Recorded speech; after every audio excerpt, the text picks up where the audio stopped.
CM Revanth Reddy కేంద్ర మంత్రి అశ్విని వైష్ణవ్ కు లేఖ రాశారు. చర్లపల్లి రైల్వే టెర్మినల్ స్టేషన్ పేరును Potti Sriramulu Cherlapalli railway terminal station గా మార్చాలని కోరుతూ కేంద్ర మంత్రి అశ్విని వైష్ణవ్ కు సీఎం లేఖ రాసినట్లుగా తెలుస్తోంది.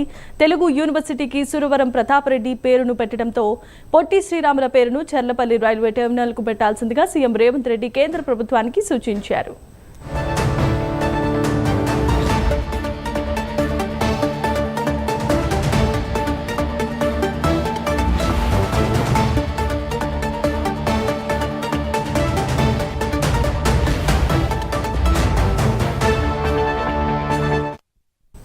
బ్రేకింగ్ న్యూస్ చూస్తున్నాం. సీఎం రేవంత్ రెడ్డి కేంద్ర మంత్రి అశ్విని వైష్ణవ్ కు లేఖ రాశారు. చర్లపల్లి రైల్వే టెర్మినల్ స్టేషన్ పేరును Potti Sriramulu Cherlapalli railway terminal station గా మార్చాలని కోరుతూ కేంద్ర మంత్రి అశ్విని వైష్ణవ్ కు సీఎం లేఖ రాశారు. తెలుగు యూనివర్సిటీకి సురవరం ప్రతాప్ రెడ్డి పేరును పెట్టడంతో పాటు పొట్టి శ్రీరాముల పేరును చర్లపల్లి రైల్వే టెర్మినల్ కు పెట్టాల్సిందిగా సీఎం రేవంత్ కేంద్ర ప్రభుత్వానికి సూచించారు.